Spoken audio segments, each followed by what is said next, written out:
ومن سيئات فلا مضل له ومن يضلل فلا هادي له وأشهد أن لا إله إلا الله وحده لا شريك له وأشهد أن محمدا عبده ورسوله يا أيها الذين آمنوا اتقوا الله حق تقاته ولا تموتن إلا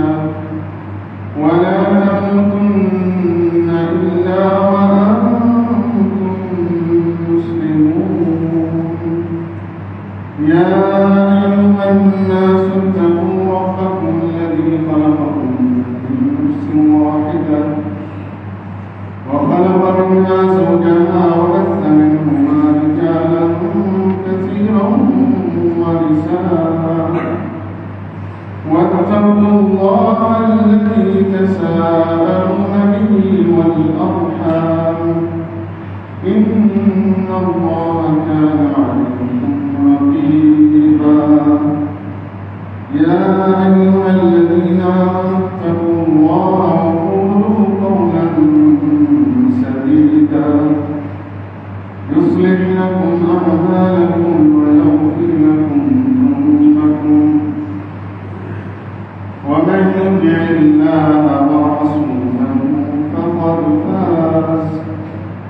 فقد فاز فوزا عظيما أما بعد فإن خير الحديث كتاب الله وخير الهدي هدي محمد صلى الله عليه وسلم وشر الأمور محدثاتها وكل محدثة بدعة وكل بدعة ضلالة وكل ضلالة في النار أعوذ بالله من الشيطان الرجيم بسم الله الرحمن الرحيم من عمل صالحا فلنفسه ومن أساء فعليها وما ربك بظلام للعبيد. وقال النبي الأمين صلى الله عليه وسلم ما من ذنب أجدر أن يعجل الله لصاحب العقوبة في الدنيا مع ما يدخر له في الآخرة من البغي وقطيعة الرحم. رواه ابن حبان في صحيحه. الحمد لله যাবতীয় প্রশংসা নিবেদন করছি আল্লাহ সুবহানাহু ওয়া তাআলার দরবারে যে আল্লাহ সুবহানাহু ওয়া তাআলা আমাদেরকে কোরআন এবং সহিহ সুন্নাহ বুঝার জানার তৌফিক দিয়েছেন। যে আল্লাহ সুবহানাহু ওয়া তাআলা আমাদেরকে কোনটা হক কোনটা বাতিল কোনটা নেকির কাজ কোনটা সওয়াবের এবং গুনাহের কাজ এগুলো সব কিছু যে আল্লাহ সুবহানাহু ওয়া তাআলা আমাদেরকে দিক নির্দেশনা দিয়েছেন বুঝিয়েছেন। যে আল্লাহ সুবহানাহু ওয়া তাআলা আজকের এই পবিত্র জুমার দিনে সালাতুল জুমা আদায় করার জন্য ঐতিহ্যবাহী জামে মসজিদ বাইতুল মামুন চাঁদ জামে মসজিদে আসার তৌফিক দিয়েছেন। সালাতুল জুমা আদায় লক্ষ্যে সে আল্লাহ সুবহানাহু ওয়া তাআলা শুকরিয়া আদায় করছি। আলহামদুলিল্লাহ। দরুদ ও শান্তি দ্বারা বর্ষিত হোক প্রিয় নবী শেষ নবী সাইয়্যিদুল মুরসালিন খাতামুন নবীয়্যিন মুহাম্মদ বিন আব্দুল্লাহ সাল্লাল্লাহু আলাইহি ওয়াসাল্লাম এর প্রতি আল্লাহুম্মা সাল্লি আলাইহি ওয়া বারিক আলাইহি। সম্মানিত হাজিরিন, আজকে একটি বিষয় তুলে ধরার চেষ্টা করব, আর সেটি হচ্ছে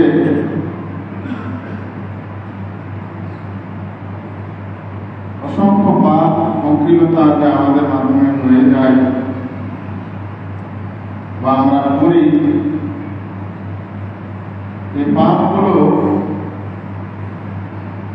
এমন কিছু পাপ রয়েছে যেসব পাপের মধ্য থেকে বা গুনাহের মধ্য থেকে যে পাপগুলোর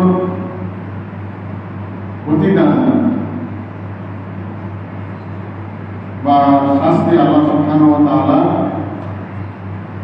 দুনিয়াতে দিয়ে থাকেন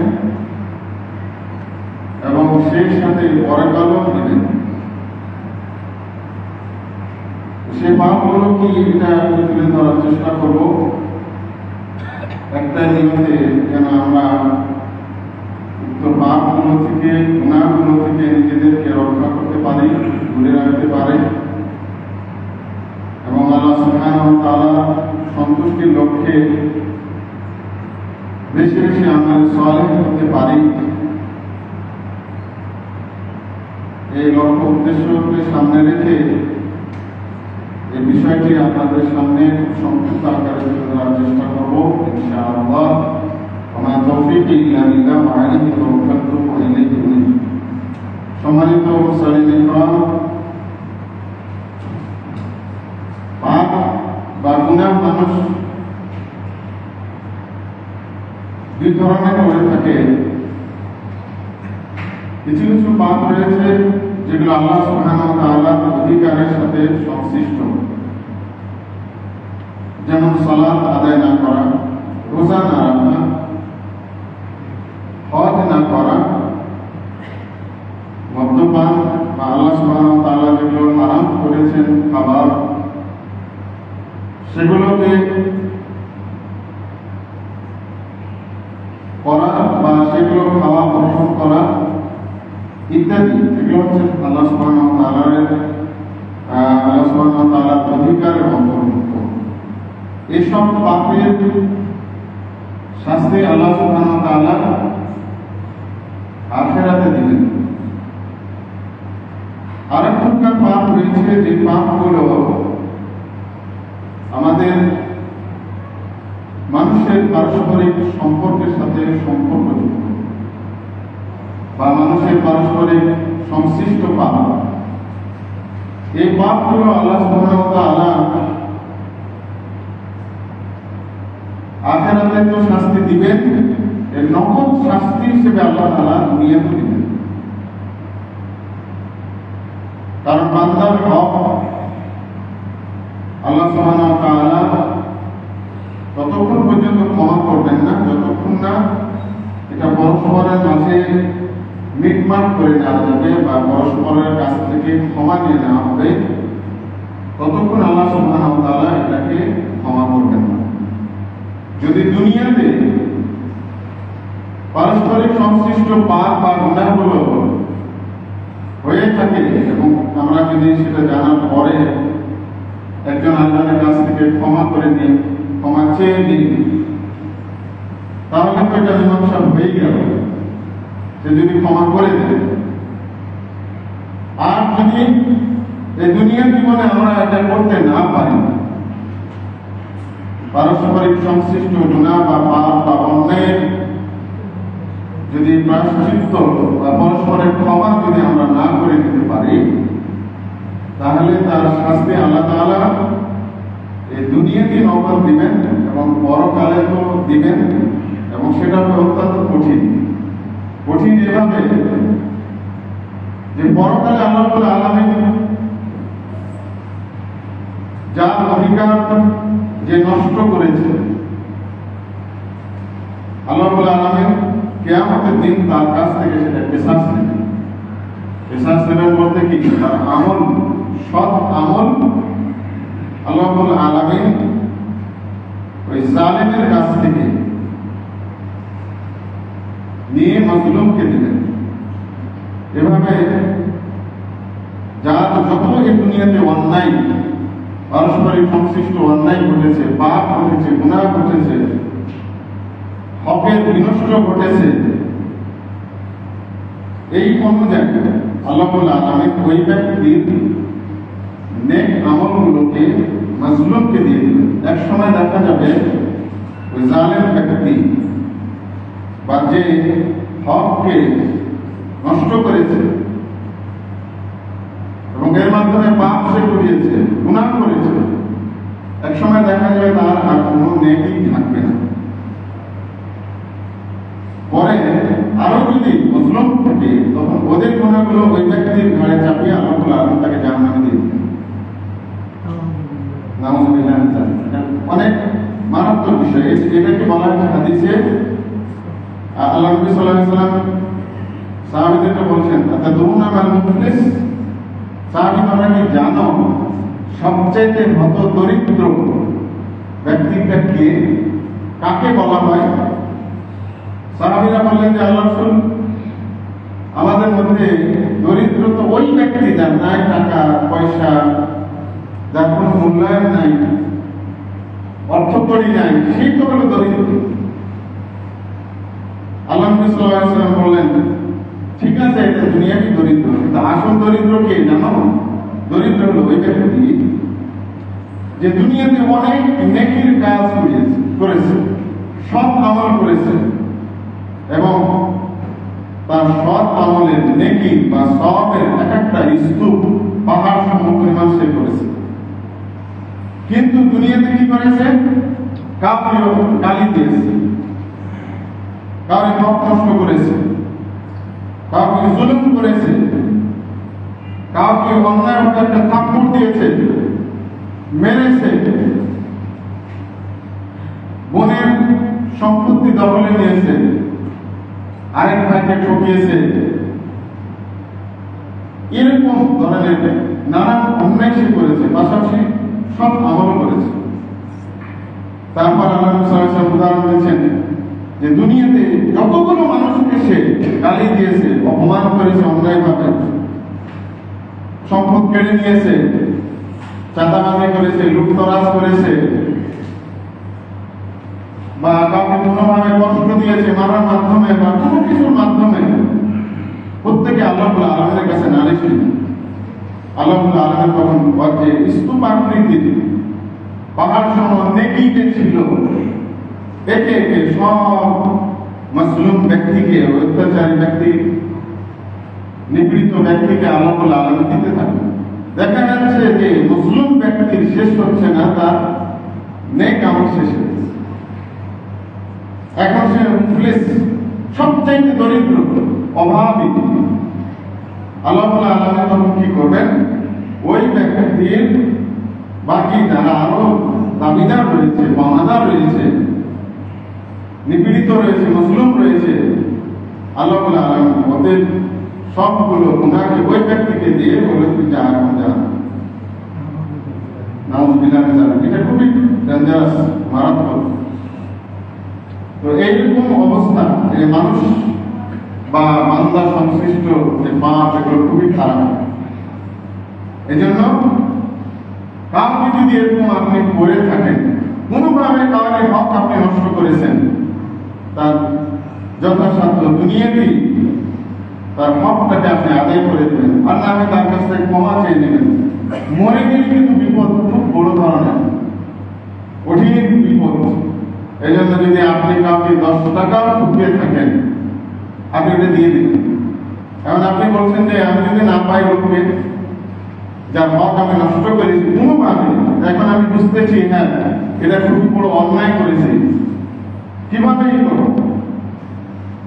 এই ব্যাপারে মাসালা হলো, আপনি যদি ওই ব্যক্তিকে না খুঁজে পান, তাহলে আপনি কি করবেন? যতটুকু তার আপনি হক নষ্ট করেছেন অর্থের দিক দিয়ে, আপনি অতটুকু অর্থ বা তার চাইতে বেশি অর্থ আপনি ওই ব্যক্তির নামে সাদাকা করবেন এবং আল্লাহর কাছে তওবা করবেন। কিংবা আপনি কাউকে একটা থাপ্পড় মেরেছেন, জুলুম করেছেন, শারীরিকভাবে টর্চার করেছেন, ওই ব্যক্তিকে খুঁজে আপনি তার কাছ থেকে ক্ষমা নিয়ে নেবেন। তো এরকম পারস্পরিক সংশ্লিষ্ট পাপগুলো খুবই খারাপ, খুবই ভয়াবহ। এর অর্থ এই নয় যে আল্লাহ সুবহানাহু ওয়া তাআলার হক সংশ্লিষ্ট পাপগুলো ছোট না, ওগুলো একটা বড়, মারাত্মক লেভেলের বড়। ধরেন একটা মুমিন ব্যক্তি সালাত ত্যাগ করে কিন্তু কাফের, সে ডাইরেক্ট জাহান্নামে এবং চিরস্থায়ী জাহান্নামে। নামাজ পড়ে না, তার সব ঠিক আছে, কিন্তু সালাত আদায় করে না। যদি আল্লাহ আলামিনের হক সংশ্লিষ্ট এটা একটা ইবাদত বা বিষয়, কিন্তু ওই ব্যক্তি তো ইমানই থাকে না, যে সালাত আদায় করে, যে ইচ্ছাকৃতভাবে সিয়াম রাখে না, যে হজ ফরজ হওয়ার পরও আদায় করে না, এগুলো একটা বড় বড় গুনাহ পাপ, যেগুলো আল্লাহ আলামিন খুব কঠিনভাবে আমাকে আপনাকে সেটা শাস্তির সম্মুখীন করবেন। তো মানুষের পারস্পরিক সংশ্লিষ্ট যে পাপ, এই গুনাহগুলো আল্লাহ আলামিন এর শাস্তি দুনিয়াতে দেন এবং আখিরাতে দেন। আর মনে রাখতে হবে যে আল্লাহ আলামিন কখনো কোনো বান্দার উপর জুলুম করেন না, কখনো জুলুম করেন না। আল্লাহ আলামিন সূরা ফুসিলাতের 46 নম্বর আয়াতে বলছেন, মান আমিলা সালিহান ফালিনাফসিহি, যে ব্যক্তি সৎ আমল করলো, নেকির কাজ করলো, ফালিনাফসিহি, সেটা তার ব্যক্তির জন্য, তার নিজের জন্য। ওমান আসাআ ফাআলাইহা, যে খারাপ আমল করলো এটা তারই উপর বর্তাবে। নেকির আমল করলে আপনার জন্যই হবে, বদ আমল গুনাহের আমল করলো, পাপ করলো, সেটা আপনার উপরই আমার উপরই বর্তাবে। আল্লাহ আল্লাহ বলছেন তারপরে, ওমা রব্বুকা বিযাল্লামিন লিল আবিদ, আর তোমার রব বান্দাদের উপর কোনোভাবে জুলুম করেন না। আল্লাহ আল্লাহ জুলুম থেকে মুক্ত। আল্লাহ রাসূল সাল্লাল্লাহু আলাইহি ওয়াসাল্লাম হাদিসে কুদসির মধ্যে বলছেন, আল্লাহ তাআলা বলছেন, ইয়া ইবাদি ইন্নী হারামতু যুলমা আলা নাফসি, যে কোনো ধরনের অন্যায় জুলুম আমি আল্লাহ আলামিন নিজের উপর হারাম করে দিয়েছি। ওয়া জাআলতুহু মুহাররামান বাইনাকুম, এবং সেটাকে আমি তোমাদের পরস্পরের মধ্যে হারাম করে দিয়েছি। ফালা তাজালু, অতএব তোমরা পরস্পরের উপর জুলুম কখনো করবে না। কেউ কাউকে জুলুম করবে না, আর এই হক নষ্ট করবে না।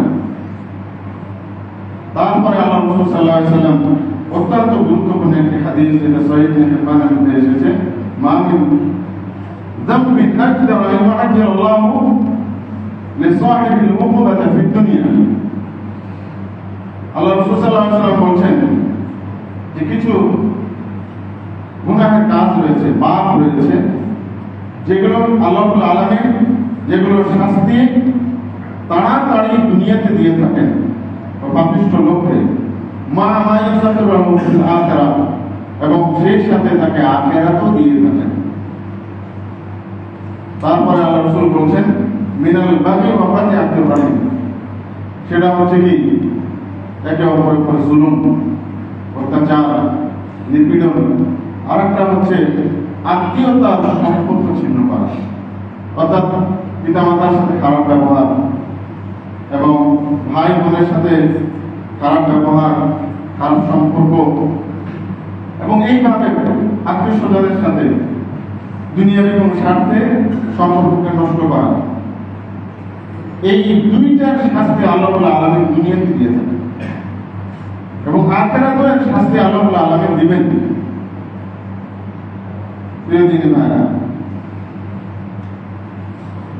তো এরকম কিছু কয়েকটা পাপ আপনাদের সামনে তুলে ধরার চেষ্টা করব ইনশাআল্লাহ। এক নম্বর হচ্ছে উকুকুল ওয়ালিদাইন, অর্থাৎ পিতামাতার অবাধ্যতা। বিলকুল ওয়ালিদাইন হলো পিতামাতার সাথে সদ্ব্যবহার। পৃথিবীতে যত বড় পাপ রয়েছে তার মধ্যে অন্যতম জঘন্যতম পাপ হলো পিতামাতার সাথে খারাপ ব্যবহার করা। পক্ষান্তরে পিতামাতার সাথে ভালো ব্যবহার, এটা হচ্ছে অত্যন্ত মূল্যবান, অত্যন্ত নেকির কাজ, সওয়াবের কাজ। পিতামাতা হচ্ছে সন্তানের জন্য আল্লাহর ইজ্জতের পক্ষ থেকে বড় একটা নিয়ামত। এই নিয়ামতের মূল্যায়ন যখন আমরা বড় হই তখন বুঝতে পারি না, আর যখন না থাকে বাপ মা তখন আরো বেশি উপলব্ধি করতে পারে।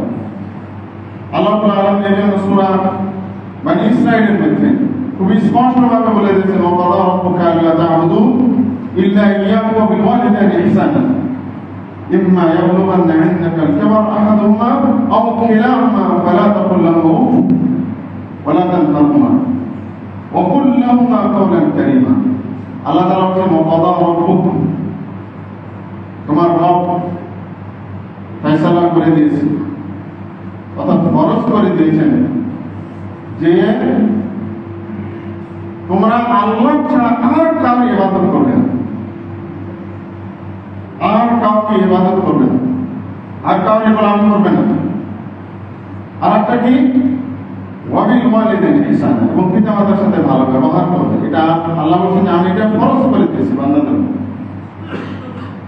তা আল্লাহর ইবাদত এবং পিতামাতার সাথে সদাচরণ আল্লাহ রাব্বুল আলামিন পরস্পর এটাকে উল্লেখ করেছেন এবং পাশাপাশি বলে দিয়েছেন কিভাবে বাবা মার সাথে ভালো ব্যবহার করতে হবে। আল্লাহ তাআলা বলেন ইম্মা ইয়াবলুগান্না ইনদাকাল কিবার আহাদুহুমা, যদি তোমার পিতামাতার কোনো একজন বা উভয়জন তোমার কাছে বার্ধক্যে উপনীত হয়, বৃদ্ধ হয়ে গেছে বাপ এবং মা,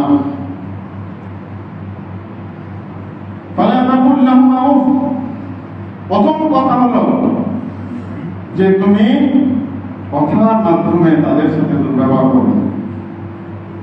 উফ মানে কি কোনো আপত্তি ওজোর, আমরা বলি না কেউ কিছু বললে আল্লাহ এই শব্দটা ইউজ করেছেন, আমি আপনি যেটা বুঝি। উফ শব্দটা বলা যাবে না, অর্থাৎ আপত্তি বাপ মা যেটা বলছে তার বিরুদ্ধে আপনি একটা বাক্য উচ্চারণ করবেন মুখ দিয়ে, এটা আল্লাহ নিষেধ করে দিয়েছে। দুর্ব্যবহার তো দূরের কথা। তারপরে আল্লাহ তাআলা বলছেন কি ওয়ালা তানহারহুমা, ধমক দিবেন। প্রথমত আপত্তি করবে না তাদের কোনো কথায়, বরং তাদের কথার সাথে কথা মিলিয়ে কথা বলবে। আর একটা কি তাদের ধমক দিবে না। ওয়া কুল লাহুমা, এবং আল্লাহ তাআলা আরো বলে দিয়েছেন কিভাবে কথা বলবে, কাওলান কারীমা, ভালো কথা বলবে, সম্মানজনক বাক্য উচ্চারণ করে মা বাবার জন্য। আল্লাহ তাআলা অন্য কারোর জন্য কিছু বলেন, পীর সাহেবের জন্য বলেন, বন্ধু বান্ধবদের জন্য বলেন, শ্বশুর শাশুড়ির জন্য বলেন, কারোর জন্য বলেন। আল্লাহ রাব্বুল আলামিন পিতা মাতার কথাটাকে স্পষ্ট করে দিয়ে বলছেন তাদের সাথে কাওলান কারীমা, মানে সর্বোচ্চ, পৃথিবীর সর্বোচ্চ সম্মানিত যে শব্দ চয়ন করা, বাক্য চয়ন করা, কথার উচ্চারণ সবচেয়ে সুন্দর, উন্নত মানের, ভদ্র, এইরকম ভাষা ব্যবহার করবো আমরা।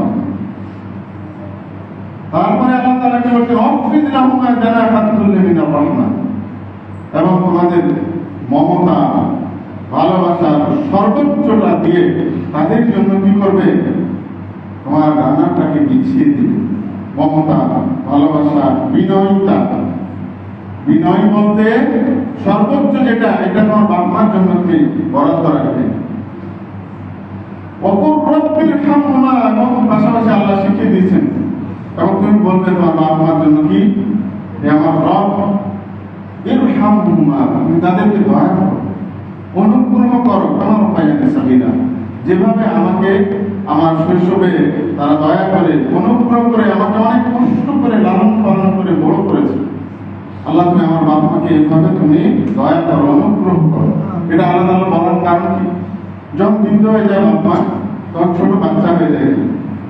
আমি আপনি যেমন খুব ছোট বাচ্চা থাকা অবস্থায় বাপ মাকে জ্বালা যন্ত্রণা করেছি, ও না বুঝে বাপ মাকে আপত্তিকর কথা বলে দিয়েছি, গালি দিয়ে দিয়েছি, বাবা মা যেটা বলেছে তার বিপরীত করেছি, কিংবা পেশাব করে দিয়েছি, কিংবা এক কথায় শৈশবে যত ধরনের শিশু সুলভ আচরণ আমরা দুনিয়াতে করেছি বাপ মার, ছোটকালে বাপ মার সাথে। আল্লাহ রাব্বুল আলামিন তোমার বাপ মাও একটু তোমার মতো হয়ে যাবে যদি আল্লাহ তাআলা তাদেরকে বয়স দেন। তখন তোমাকে ওরা যেভাবে বিরক্ত হয়নি, তোমাকে ফেলে দেয়নি, বরং তোমাকে মায়া, মমতায়, ভালোবাসায় তোমাকে লালন পালন করেছে, ঠিক তুমি তার বার্ধক্য অবস্থায় মতো। আল্লাহ রাব্বুল আলামিন এত সুন্দরভাবে আমাদেরকে ডিরেকশন করেছেন, আমাদের বলে দিয়েছেন বাবা মার সাথে আচরণ। কিন্তু দুঃখজনক হলে আমরা কি করি, বাবা মার সাথে ভালো ব্যবহার করতে পারি না, করি না, বরং যত বড় হয় বাবা মাকে আমরা তত খারাপ ব্যবহার করি। পৃথিবীতে আপনি অন্য কোনো ধর্ম পাবেন না যেখানে এইভাবে আল্লাহ আলামিন বাবা মাকে এত সম্মানিত করেছেন এবং আপনার উপর আল্লাহ আলামিন এত বেশি অধিকার দিয়ে দিয়েছেন বাবা মার, পৃথিবীতে আপনি অন্য কোনো ধর্ম পাবেন না। এই জন্য দেখবেন ইউরোপ আমেরিকায় বৃদ্ধাশ্রম রয়েছে। দুঃখজনক হলে যে আমাদের বাংলাদেশে এটা শুরু হয়েছে মুসলিম কান্ট্রি, কিন্তু মুসলিম কান্ট্রিতে বৃদ্ধাশ্রমের কোনো সুযোগ নাই। এটা হারাম, কারণ আল্লাহ আলামিন প্রত্যেকটা সন্তানকে তার বাপ মার জন্য নিজের বাড়িটাকে বানিয়ে ফেলছে তার সেবা যত্নের জায়গা, বৃদ্ধাশ্রম নয়। এবং কবর পর্যন্ত পিতা মাতার সাথে আপনাকে সুন্দর আচরণ করতে হবে, শুধু মরা পর্যন্ত না, মরার পরে তার সাথে ভালো ব্যবহার করতে হবে। কিভাবে? তার জন্য দান সৎকার করতে হবে, তার জন্য দোয়া করতে হবে, তার সাথে সৎ আচরণ করতে হবে, দানের মাধ্যমে তার বন্ধু যারা রয়েছে যাদের সাথে উদ্বাস করতে তাদের সম্মান শ্রদ্ধা করতে হবে। এখন আপনি বলছেন যে আমি তো নামাজ পড়ি, আমার বাপ মা নামাজ পড়ে না, আমি খারাপ ব্যবহার করবো না, একটা সুযোগ নাই। আপনার বাপ মা যদি নামাজ নাও পড়ে, দিনের ওপর নাও চলে, তবুও তার সাথে ভালো ব্যবহার করবেন। আপনার বাবা মা যদি পূজারীও হয় আর আল্লাহ আলামিন আপনাকে হেদায়েত দিয়েছেন, সহিহ দ্বীনের বুঝ দিয়েছেন, কিন্তু বাবা মা হলো পীর পূজারী, মাজার পূজারী, তবুও তাকে সম্মান করতে হবে, দাওয়াত দিবেন, সম্মান করবেন। এই জন্য আপনি এটা মনে করবেন না যে আমি তখন পাক্কা দিনদার হয়ে গেছি, সহিহ দ্বীন বুঝে ফেলছি, বললি জান্নাত আমার। না, বাপ মার সাথে খারাপ ব্যবহার করা যাবে না। এই ব্যাপারে আমরা হাদিস পাই যে আল্লাহ রাসূল সাল্লাল্লাহু আলাইহি ওয়াসাল্লামকে আসমা বিনতে আবু বকর উনি এসে বলেন যে আল্লাহ রাসূল, আমার মা তো মুশরিকা, সে আমার বাড়িতে আসে, তা আমি তার সাথে কেমন ব্যবহার করবো? আল্লাহ নবী সাল্লাল্লাহু আলাইহি ওয়াসাল্লাম বলেন, তুমি তার সাথে নম্র ভদ্র ব্যবহার করবে, তার সেবা যত্ন করবে। প্রিয়দিনী ভাই, তারপরে পিতা মাতার কথা আমাকে আপনাকে অবশ্যই শুনতে হবে, তার সাথে তর্ক করা যাবে না, তার সাথে কোনো ধরনের বাড়িকে লিপ্ত হওয়া যাবে না, এটা নিষেধ। এখন আমরা তো এগুলো বুঝি না, আমরা পিতা মাতার সাথে দুর্ব্যবহার করি নানানভাবে। তার কিছু উদাহরণ আপনাদের দিই। যেমন পিতা মাতার সাথে বসে যে দুইটা গল্প করবো, আমাদের সময় হয় না, আমরা এটা করি না। এটা কিন্তু একটা অবাধ্যতা যে বাপ মার সাথে কথাবার্তা আপনি বলছেন না। হ্যাঁ, সবকিছু দিচ্ছেন কিন্তু তার সাথে কথা বলছেন না, অথচ সে আপনাকে কথা বলা শিখেছে, আপনাকে তার সাথে কথা বলতে হবে। তেমনই ভাবে আরো কিছু, আপনি একটা কিছু করছেন, পরামর্শ করছেন স্ত্রীর সাথে, স্ত্রীর বাবার সাথে অথবা শ্বশুরের সাথে, কিন্তু মা বাবার সাথে করছেন না। ইসলাম বলছে যে আপনি যে কোনো বিষয়ে পরামর্শ করুন বাবার সাথে, আগে বাবা মা তাদের সাথে আগে পরামর্শ করবেন। আমরা আরো যেভাবে অবাধ্যতা করি বাবার সাথে, বাইরে যাচ্ছি না বলে, বড় হয়ে গেছি মনে করছি আর তো বলার দরকার না, আমার যা খুশি আমি যাব আসবো, যেখানে খুশি সেখানে যাব, যার সাথে আড্ডা দেবো। ইসলাম বলছে এটা চলবে না। যত বড় হও না কেন, তুমি তোমার বাবার কাছে শিশু, শিশু। এই জন্য আপনি যখন বাইরেও যাবেন তখন বাবার সাথে কথা বলে যাবেন, অনুমতি নিয়ে যাবেন, এটাই ইসলাম বলছে। তারপরে তাদের সাথে তর্ক করা। ধরেন আপনি হকের ওপর আছেন, আপনি যেটা বলছেন, বাবার সাথে কথা বলছেন, যে বিষয়ে তর্ক করতে চাচ্ছেন, মনে করেন যে আপনি ঠিক আছেন, আপনার বিষয়টা ঠিক আছে, কিন্তু বাবার সাথে তর্ক করা যায়, বিনা তর্কে মেনে নিতে হবে না। এই বিষয়টা আমরা যখন কোরআন হাদিস তো পড়েছি, এখনো পড়ছি, কিন্তু ধরেন আগেও আমরা এই বিষয়টা বুঝতাম, মনে করতাম যে না, আমি হক কথা বলে দিচ্ছি, আমার ভাইয়ের বোনেরা তো বলে না, আমি বলতে পারছি না। অন্য জায়গায় চলবে, কিন্তু পিতা মার সাথে এটা চলে না। বাবা মার সাথে আপনি তর্ক করতে পারবেন না। যদি একটা জিনিস বোঝানো দরকার হয়, খুব নম্র ভদ্র ভাষায় বাপ্পাকে বুঝাইতে হবে। এটা হলো তার আনুগত্য, বাপ্পাকে ভালোবাসার লক্ষণ। পক্ষান্তরে কর্কশ ভাষায় বা আপনি মনে করছেন রাইট আছেন, এজন্য বাপ্পাকে এটা সেটা শোনাচ্ছেন, বলছেন, এটা বলেন, এটা অবাধ্যতার সামনে। আরো রয়েছে যেমন আপনি যে জিনিস আপনার প্রয়োজনকে পিতামাতার প্রয়োজনের উপর প্রাধান্য দাও। আপনার প্রয়োজন একটা আছে, কিন্তু বাবা মারও একটা প্রয়োজন, একটা কিনা চেয়েছে একটা জিনিস, কিন্তু আপনি চিন্তা করছেন না এটা আমার কেনা দরকার, এটা করা যাবে না। এটাও অবাধ্যতার সামিল। পিতামাতার সাথে খারাপ সম্পর্কের বা খারাপ ব্যবহারের সামিল এটা। তেমন ভাবে তাদের আনুগত্য না করা, এবং পিতামাতা যে জিনিসটা চেয়েছেন ওটাকে আপনার সামর্থ্য থাকার পরও আপনি দিচ্ছেন না, এটা কিন্তু অন্যায়। আমাদের কাছে ইংলিশ এসে নানান ধরনের কথা বলে যে আমি বাবা-মাকে যেটা দিই বোনকে দিয়ে দেয়, কেন দিব না? আপনার বাবা যদি চেয়েছে, আপনার সামর্থ্য আছে, আপনাকে দিতে হবে। ফিরে দিন ভেড়া। তেমনি ভাবে স্ত্রীর বিয়ের পরে স্ত্রীর কথা শুনে বাবা মার সাথে খারাপ ব্যবহার। আজকাল প্রত্যেকটা ফ্যামিলিতে প্রায় এই সমস্যাগুলো। বিয়ে করেনি তারপরে তার আগ পর্যন্ত কোনো সমস্যা নেই, বিয়ে করেছেন বা শুরু হয়েছে। মনে হয় যেন বাপ মাই আপনার দুশ্মনে পরিণত হয়েছে, কিন্তু আপনার বাপ মা তো সবসময় হিতাকাঙ্ক্ষী, বিয়ের পরও হিতাকাঙ্ক্ষী, যদিও আপনার কাছে মনে হয়। এমনকি বাবা মা যদি আপনার অন্য ভাইকে বা বোনকে আপনাকে বঞ্চিত করে সমস্ত সম্পত্তি রেখে দিয়েছে, তবুও খারাপ ব্যবহার করা যাবে। ইসলাম করছে কি তার সাথে ভালো ব্যবহার করতে হবে এবং ধৈর্য ধারণ করতে হবে, আল্লাহ রাব্বুল আলামিনের কাছে প্রতিদান আশা করতে হবে। যদি আপনি খারাপ ব্যবহার করেন তাহলে কি হবে? তাহলে আপনার ইহকালও হারাবে, পরকালও হারাবে নিশ্চিতভাবে। পৃথিবীতে যেই পাপগুলো দ্রুত শাস্তি আল্লাহ রাব্বুল আলামিন দেন সেগুলো হলো এটা। এক নম্বরে যদি আপনি আল্লাহ রাসূল সাল্লাল্লাহু আলাইহি ওয়াসাল্লাম হাদিসের মধ্যে বলেন, আল কাবায়ের আল ইশরাকু বিল্লাহ ওয়াল ইসমুল গুমুস, সবচেয়ে পৃথিবীর মধ্যে বড় পাপগুলোর মধ্যে হচ্ছে একটা শিরক, মিথ্যা কসম, ওয়া উকুকুল ওয়ালিদাইন, এবং পিতামাতার অবাধ্যতা হওয়া, পিতামাতাকে কষ্ট দেওয়া। আল্লাহ রাসূল সাল্লাল্লাহু আলাইহি ওয়াসাল্লাম আরেক হাদিসের মধ্যে বলেন, ইন্নাল্লাহা হারামা আলাইকুম উকুকাল উম্মাহাত, পিতামাতার অবাধ্য হওয়াকে আল্লাহ রাব্বুল আলামিন তোমাদের উপর হারাম করেছে। আল্লাহ রাসূল সাল্লাল্লাহু আলাইহি ওয়াসাল্লাম আরেক হাদিসের মধ্যে বলেন যে তিন শ্রেণীর উপর আল্লাহ রাব্বুল আলামিন জান্নাতকে হারাম করে দিয়েছেন।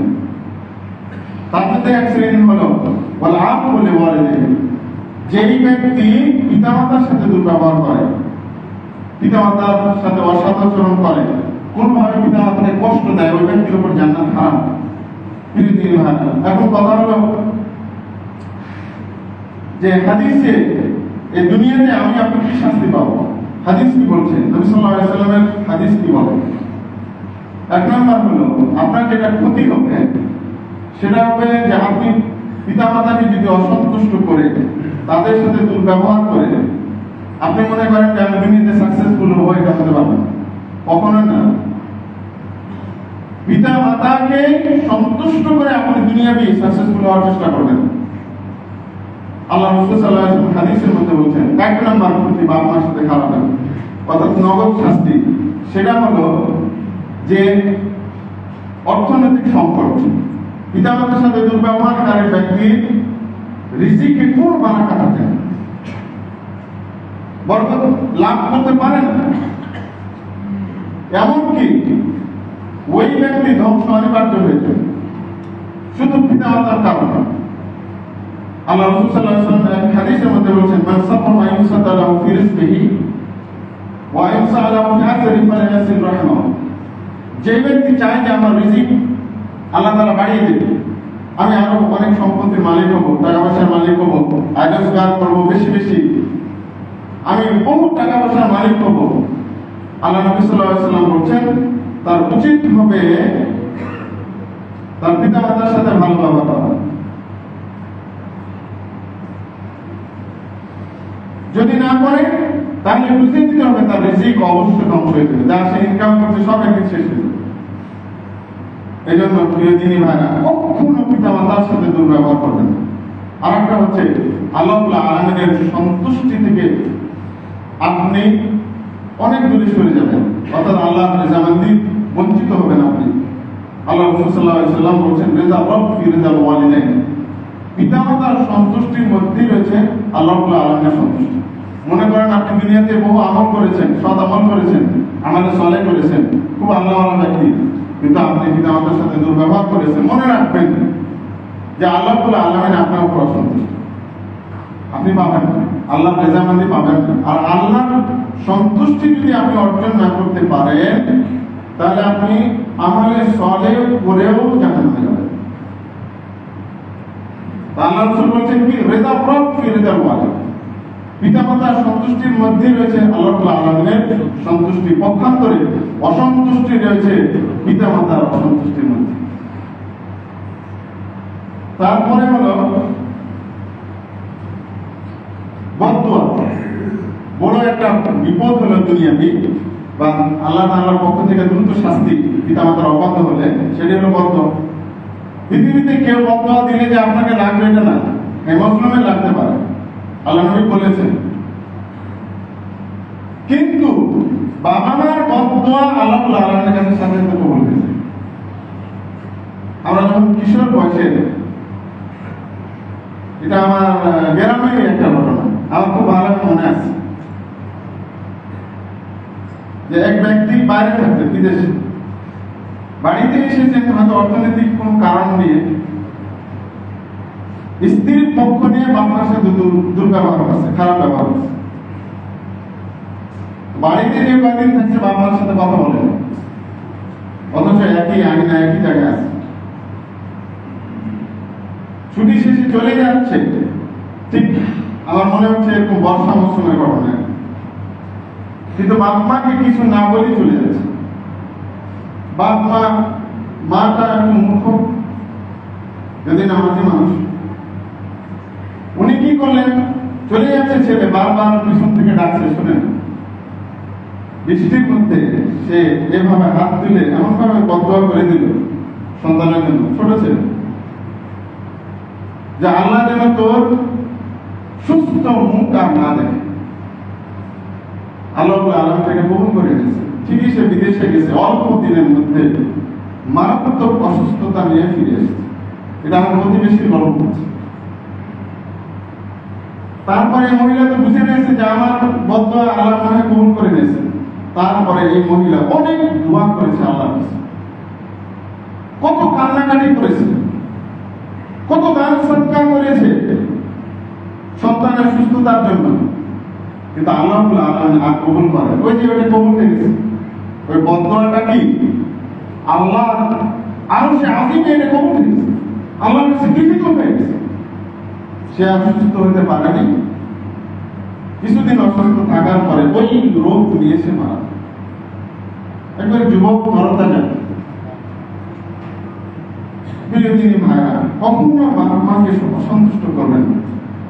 আল্লাহ রাসূল সাল্লাল্লাহু আলাইহি ওয়াসাল্লাম বলেছেন সালাতু দাওয়াতিন লা তুরাদ, তিন প্রকার দোয়া রয়েছে যেটা আল্লাহ আলামিন প্রত্যাখ্যান করেন না, কবুল করে দেন। একটা হলো দাওয়াতুল ওয়ালিদি, পিতামাতার দোয়া সন্তানের জন্য যদি ভালো হয় তাহলে আল্লাহ তাআলা এটা কবুল করে দেন। যদি আপনার বাপ মা আপনার জন্য দোয়া করে দেন যে আল্লাহ তুমি আমার ছেলের হায়াত বাড়িয়ে দাও, তার রিজিকে বারাকা দান করো, আল্লাহ আলামিন ঠিকই ওটা কবুল করেন। পক্ষান্তরে তার বিপরীত যদি হয় বলতো এটা কবুল করে দেবেন। আল্লাহ বলছেন তিনটি দোয়া রয়েছে যেটা আল্লাহর কাছে একেবারেই দ্বিধাহীনভাবে কবুল হয়ে যায়। একটা হলো বাবা মার দোয়া সন্তানের জন্য, দ্বিতীয় হচ্ছে সিয়াম পালনকারীর দোয়া, আর একটা হচ্ছে মুসাফিরের দোয়া। এই তিন শ্রেণীর ব্যক্তির দোয়া আল্লাহ তাআলার কাছে কবুল হয়ে যায়। এই জন্য বাপ মার কাছে যত পারেন ভালো দোয়া নেওয়ার চেষ্টা করবেন, বদ দোয়া নেবেন না। কখনো বাবা মাকে অসন্তুষ্ট করবেন না, কষ্ট পেয়েছে চুপ থাকেন। প্রত্যেকটা পরিবারে কিন্তু ঝামেলা আছে, সমস্যা আছে, মনে করেন আমারও আছে, কিন্তু আমি অনেক সময় মনে করি আমার মাকে মনে হয় কথাটা আমার বলা উচিত, বলে দেব, আমার মা কি মনে করবে না করবে, কিন্তু আল্লাহ বাপ মার সামনে যখন আসি তখন এটা আর বলার সাহস পাই না। হাসি মনেই মার সাথে কথা বলতে পারে, কারণ তার দোয়া আমার পাথেও এই দুনিয়াবী জীবনের আখিরাতের জীবনের জন্য আমার খুব দরকার, আমাকে পেতেই হবে। হয়তো আমি যেটা মনে কষ্ট পেয়েছি এটা মিটে যাবে, শেষ হয়ে যাবে, কিন্তু বাবা মাকে যদি কষ্ট দিই তাহলে তো এটা আর হবে না। এই জন্য প্রিয় দিদি ভাইরা, পৃথিবীতে সবচেয়ে আপনি আপনার এটা মূল্যায়ন করার চেষ্টা করবেন। আপনি বাবা মা যেটা চেয়েছেন আপনি দিলেন না, আপনার সামর্থ্য থাকার পর দেখবেন মৃত্যুর পরে আপনাকে সবসময় ঘুরে ঘুরে খাবে, কষ্ট দিবে, তখন কিন্তু এটা করার আপনার থাকবে না। এই জন্য পিতামাতা জীবিত থাকা অবস্থায় মূল্যায়ন করবেন, গভীর শ্রদ্ধা ভালোবাসা সর্বোচ্চ দিয়ে পিতামাতাকে আপনি সম্মান করবেন, শ্রদ্ধা করবেন, ভালোবাসবেন। কোনো একটা কথা বলে দিয়েছেন, পরক্ষণে মা বাবার কাছে আপনি নত হবেন, মাপ চেয়ে দিবেন। মানে কষ্ট যদি বাপ মা রেখে দেয়, কখনো আপনার সফলতা এই দুনিয়া তো হবে না, আখেরা তো হবে। এবং আপনাকে পৃথিবীতে প্রত্যেকটা মুহূর্ত আপনাকে দর্শন করবে পিতামাতার সাথে অসাধারণ। এই জন্য এই জিনিসটা থেকে সবসময় আমাদের প্রত্যেকেরই বিরত থাকা উচিত। আল্লাহ রাসূল সাল্লাল্লাহু আলাইহি ওয়াসাল্লাম এক সাহাবী মুসলিম হয়েছেন, এসে বলছেন যে আল্লাহ রাসূল, আমি আপনার কাছে বায়াত করতে এসেছি যে আমি ফরজ যে হিজরত, আমি আপনার সাথে হিজরত করে চলে যাব। কিন্তু আল্লাহ রাসূল, আমি যখন বাড়ি থেকে বের হয়েছি, আমি যখন বাড়ি থেকে বের হয়েছি আমার বাপ মা তারা মুশরিক কাফের, তারা কান্নাকাটি করছিল। আমি কি তাদের কাছ থেকে চলে আসছি এটা মেনে নিচ্ছিল? আল্লাহ রাসূল সাল্লাল্লাহু আলাইহি ওয়াসাল্লাম বললেন, ইরজি আলাইহিমা, তুমি তাদের কাছে ফিরে যাও এবং তাদেরকে খুশি করে দাও, যেমনভাবে তুমি তাদেরকে কান্না কাঁদিয়ে এসেছিলে ঠিক এর বিপরীতে তাদেরকে যা তুমি সন্তুষ্ট করো।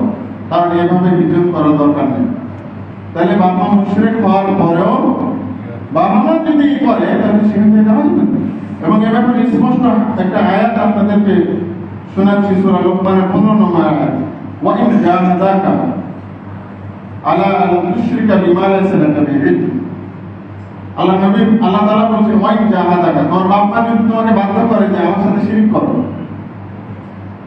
আমার সাথে শিরক করো, অর্থাৎ বাপ মা বলছে যে চলো বেটা শাহজালালের মাজারে ঘুরে আসি, বা কোনো মাজারে অথবা নামাজ পড়তে বাধা দিচ্ছে,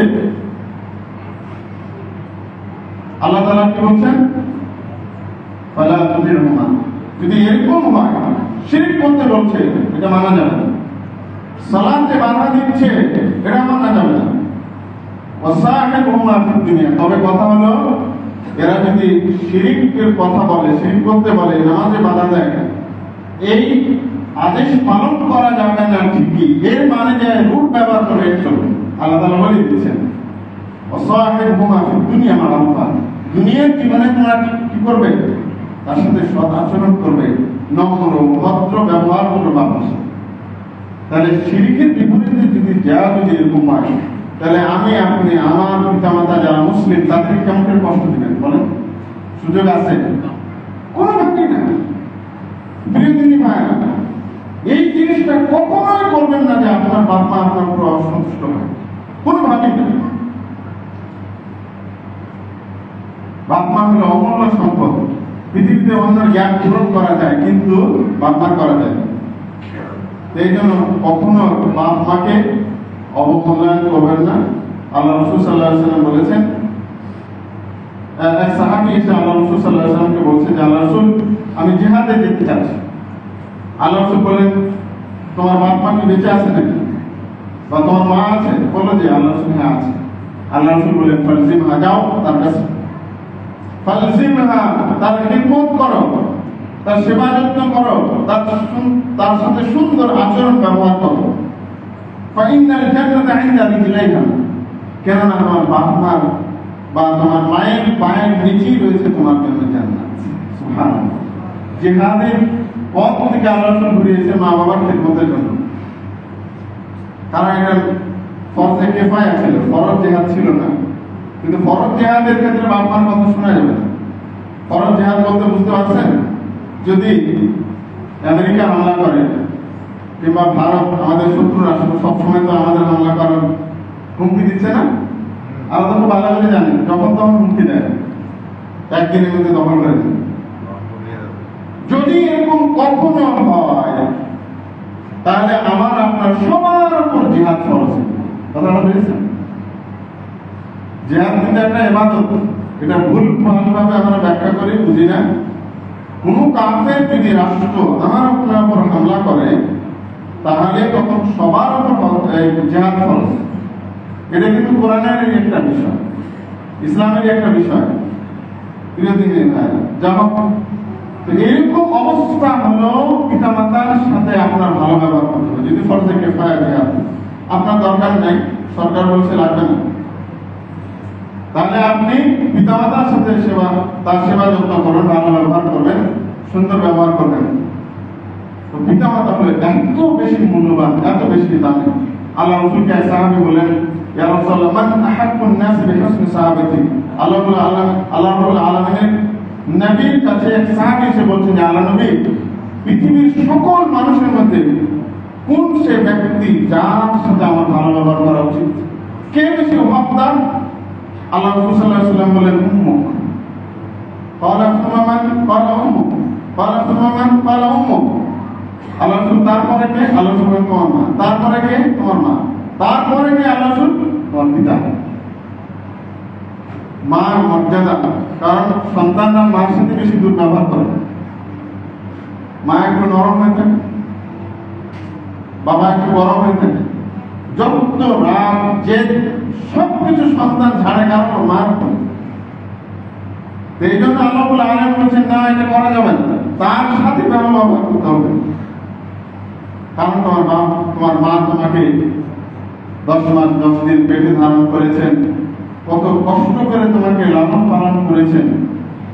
অন্য আয়াতে আল্লাহ তাআলা তো বলছেন, আনিশকুরলি ওয়ালি ওয়ালিদ, আমার শুকরিয়া আদায় করো এবং পিতামাতার শুকরিয়া আদায় করো। আল্লাহু আকবার।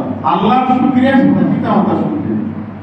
এই জন্য মনে রাখবেন, এক নাম্বার যে পাপ, যেই পাপের কারণে আল্লাহ রাব্বুল আলামিন দুনিয়াতে মানুষকে নগদ শাস্তি দিয়ে থাকেন, সেটা হলো পিতামাতার সাথে দুর্ব্যবহার। এই জন্য কোন অবস্থাতেই যেন আপনার আমার কাছ থেকে আমাদের বাবা মা যেন কষ্ট না পায়, দুঃখ না পায়।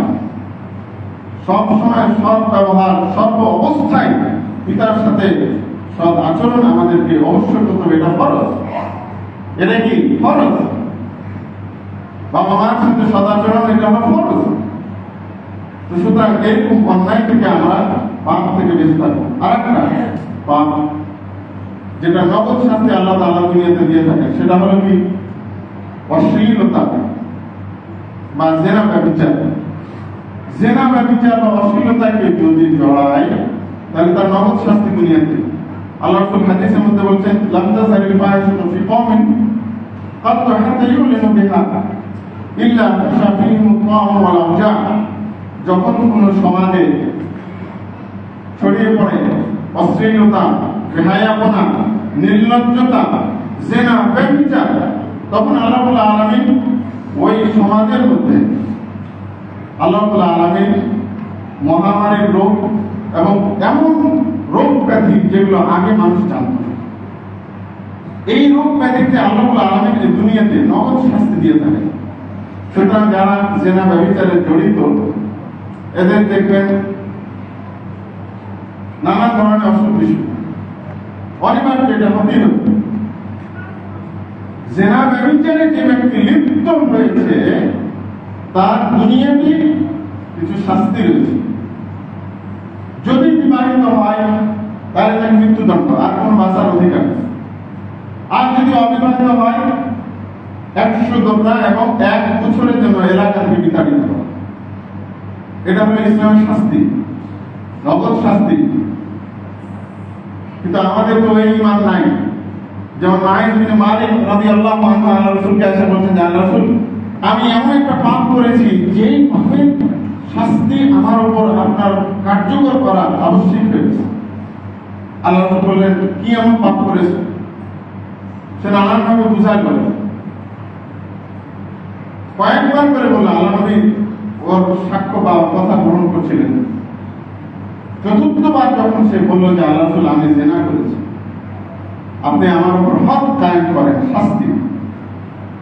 যখন নিজের এইভাবে সাক্ষী দিয়ে দিল, আল্লাহ নবী বললেন একে নিয়ে যাও, ফারজিমহাকে রজম করে দাও, ফারজিমহু তাকে রজম করে দাও। কারণ সে বিবাহিত ছিল। আর এক মহিলা সাহাবী, উনি জিনার মাধ্যমে প্রেগন্যান্ট হয়েছেন। আল্লাহ নবীকে এসে বলছেন আল্লাহ রাসূল আপনি আমার উপর হদ কায়েম করেন, আমি এরকম পাপ করেছি। আল্লাহ রাসূল বললেন যে তোমার অভিভাবক কই? অভিভাবক আসলে আল্লাহ নবী বলেন একে তার বাচ্চা প্রসব হওয়া পর্যন্ত তার দেখভাল করবেন, বাচ্চা বড় হলে আমার কাছে নিয়ে আসেন। আল্লাহ রাসূলের কাছে নিয়ে আসা হলো। বাচ্চা প্রসবের পর আল্লাহ নবী সাল্লাল্লাহু আলাইহি সাল্লাম ওই মহিলা সাহাবীর রজমকে অর্থাৎ মৃত্যুদণ্ড কার্যকর করলেন এবং তার জানাজা পড়লেন। ওমর রাদিয়াল্লাহু আনহু বললেন যে আল্লাহ রাসূল কিন্তু ব্যভিচারিণী, আপনি কেন জানাজা পড়লেন? আল্লাহ রাসূল সাল্লাল্লাহু আলাইহি ওয়াসাল্লাম বললেন সে এমন তওবা করেছে আল্লাহ তাআলার কাছে, যদি এই তওবাটাকে মদিনাবাসীদের মাঝে ভাগ করে দাও তাহলে এটা যথেষ্ট। সুবহানাল্লাহ। এটা ছিল সাহাবীদের ঈমান। আর আমাদের ঈমান, আমরা শত অন্যায় করেও পাপাচার করেও আমরা এটা স্বীকার করি, আল্লাহর কাছে ফিরে আসি। প্রিয় দিদি ভাই, তো নগদ শাস্তি কি? সিফিলিস, গনোরিয়া, এইডস বাংলাদেশে কিন্তু খুবই ছড়িয়ে গেছে। কারণ বাংলাদেশের অবস্থাটা, অন্য দেশের কথা বাদ দিলাম, আমাদের মুসলিম কান্ট্রির অবস্থা বলছি, জিনা, ব্যভিচার, সমকামিতা, বলাৎকারিতা একেবারে ভরে গেছে। মানে মানুষ এখন এটাকে পাপই মনে করে। অথচ আল্লাহ রাব্বুল আলামিন বলছেন কি, ওয়ালা তাকরাবুজ জিনা, জিনার কাছেও যেও না। জিনা করা তো দূরের কথা, কাছে যেতে নিষেধ করেছে। কেন? জিনা হলো এমন একটা জিনিস যারা এই অন্যায় অশ্লীলতা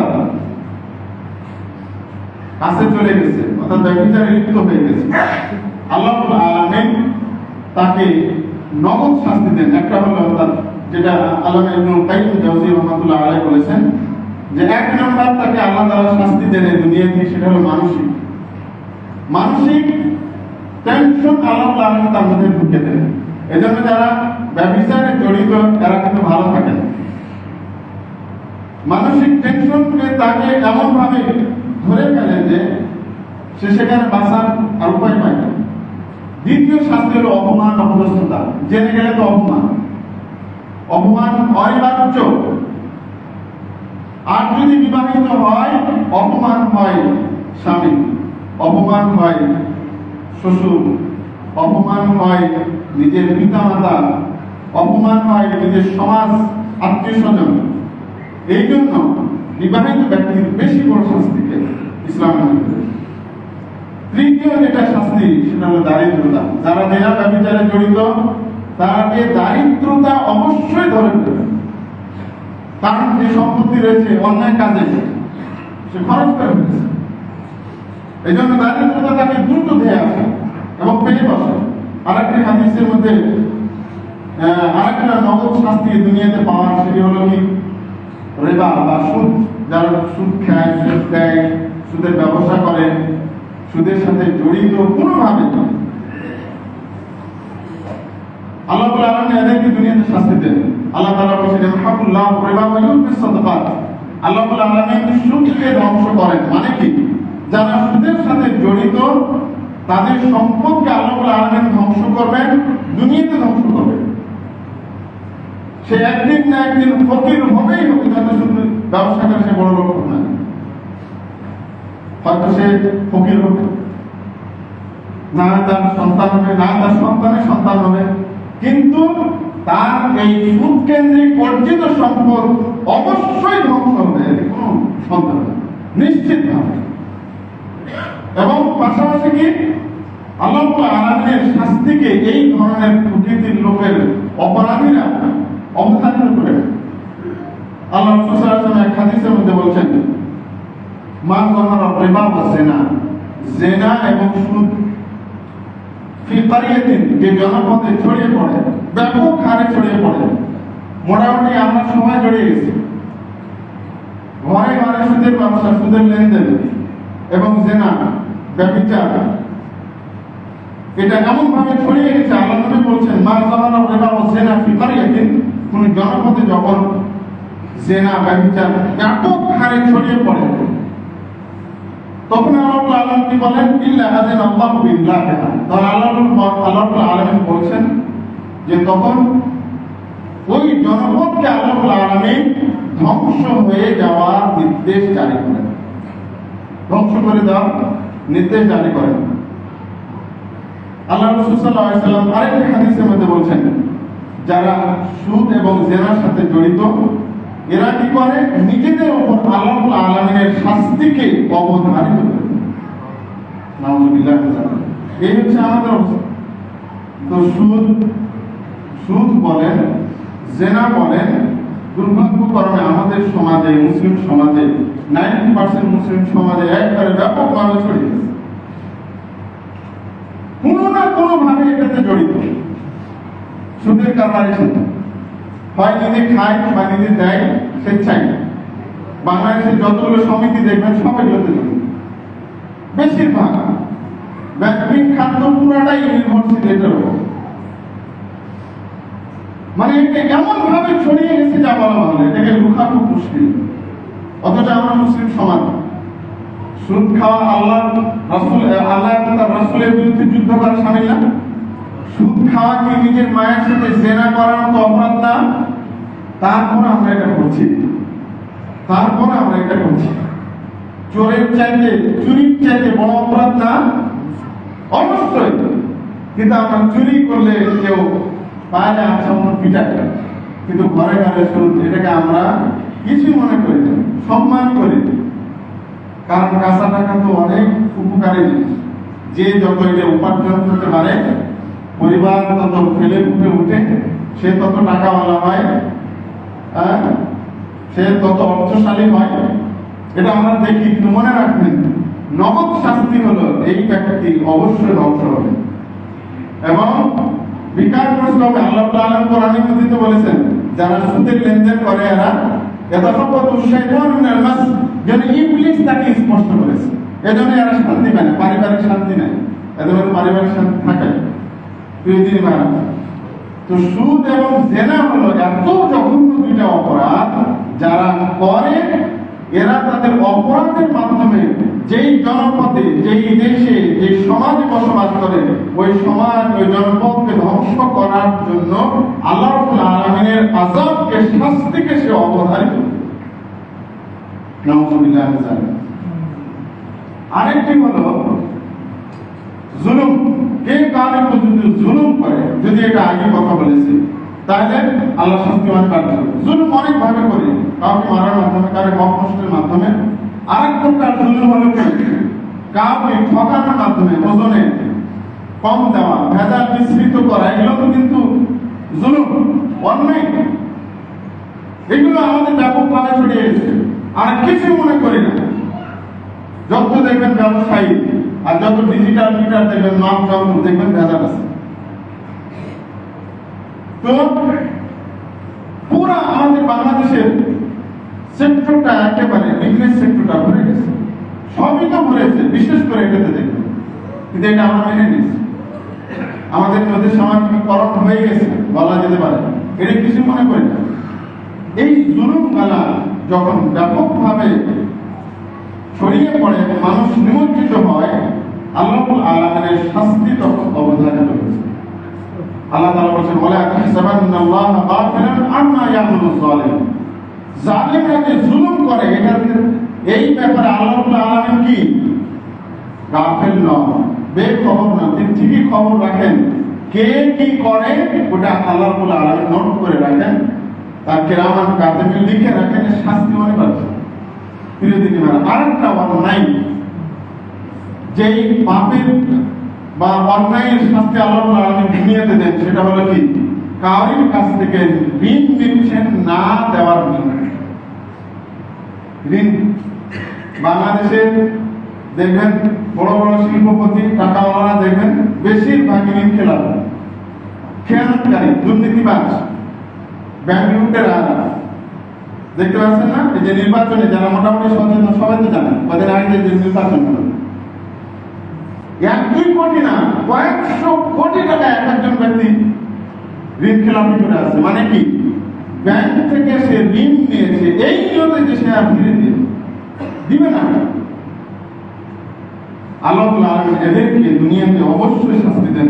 আল্লাহ রাসূল সহিহ বুখারী একটি হাদিস পড়ে শেষ করব, সময় যেহেতু শেষ। আল্লাহ রাসূল সাল্লাল্লাহু আলাইহি ওয়াসাল্লাম বলেন, মান আখাযা আমওয়ালান নাসি ইউরিদু আদাহা আদাল্লাহু আনহু। যে ব্যক্তি কার কাছ থেকে ঋণ নেয়, অল্প হোক আর বেশি হোক, ব্যক্তি হোক বা সংস্থা থেকে হোক বা ব্যাংক থেকে হোক, প্রতিষ্ঠান থেকে হোক, যে ব্যক্তি ঋণ নেয় এবং সেটা আদায় নিয়োগ করে, আল্লাহু আনহু, আল্লাহ আলামিন ওই ব্যক্তির পক্ষ থেকে বা ওই ব্যক্তিকে ওই ঋণটা পরিশোধ করার ব্যবস্থা করে। সুবহানাল্লাহ, নিয়ম তো পাওয়ার জিনিস। দেখেন, ওয়ামান আখাযা ইউরিদু ইতলাফাহা, আর যে ব্যক্তি নিয়তই করেছে যে আমি এটা ফিরিয়ে দেব। ধরেন এলাকায় এই আদা করে বাইরে কেউ আছে, আপনার কাছে 10,000 টাকা দিয়েছে, ও নিয়ত করে আছে যে আমি দিব না, এটা পালিয়ে যাওয়া দেব, বা কোনো সংস্থা থেকে দিয়েছে। আল্লাহ রাসূল সাল্লাল্লাহু আলাইহি ওয়াসাল্লাম বলছেন, আল্লাহুল আলামিন ওই ব্যক্তিকে এবং ওই ব্যক্তির সম্পদকে ধ্বংস করে দেবেন। এরা হলো দুনিয়া বিশ্বাস। তো এই হচ্ছে মোটামুটি আজকে 5টা পয়েন্টে, মানে 6টা পয়েন্ট যেগুলোর শাস্তি আল্লাহুল আলামিন দেন। আরেকটা হলো কি, যাকাত না দেওয়া। এটার শাস্তি আল্লাহুল আলামিন নগদ দুনিয়াতে দেন। যারা যাকাত হিসাব করে আদায় করে না, আল্লাহুল আলামিন আল্লাহ রাসূল বলেছেন যে যদি এই দুনিয়াতে যদি চতুষ্পর্যন্ত প্রাণী, আবলা প্রাণীরা যদি না থাকতো, আল্লাহ রাসূল বলছেন যাকাত অনাদায়ের কারণে ওই এলাকা, ওই জনপদে, ওই রাষ্ট্রে, ওই দেশে আল্লাহুল আলামিন আসমানের যে বৃষ্টি এটাকে বন্ধ করে দেন। যারা যাকাত আদায় করে অনেক বড় অন্যায় করে, এবং তাকে আল্লাহুল আলামিন ধ্বংস করবেন, তার সম্পদকে ধ্বংস করবেন অনিবার্য। আর আখিরাতে রয়েছে তার শাস্তি, জাহান্নাম। এই জন্য প্রিয় ভাইরা, এই যে পাপগুলো কয়েকটি, যেগুলোর শাস্তি আল্লাহুল আলামিন দুনিয়াতে নগদ দিয়ে থাকেন, যে আলোচনা করলাম, আল্লাহুল আলামিন আমাদেরকে এই পাপ সহ সমস্ত পাপ থেকে মুক্ত থাকার পবিত্র জীবন যেন আল্লাহুল আলামিন আমাদেরকে দান করেন। আল্লাহুল আলামিন আমাদের শিরক হোক, জুলুম হোক, পিতামাতার সাথে দুর্ব্যবহার হোক, কিংবা ঋণ খেলাপি হোক, কিংবা জেনা, ব্যভিচার, সুদ হোক, এই সমস্ত যেগুলোর শাস্তি আল্লাহুল আলামিন দুনিয়াতে মানুষকে নগদ দেন, আখিরাতে তার বাকি থাকে। আল্লাহুল আলামিন এই সমস্ত পাপ থেকে আমাদের দূরে থাকার তৌফিক দান করেন। জানা অজানা সমস্ত পাপ থেকে আল্লাহ আমাদের দূরে রাখেন। আল্লাহুম্মা আমিন।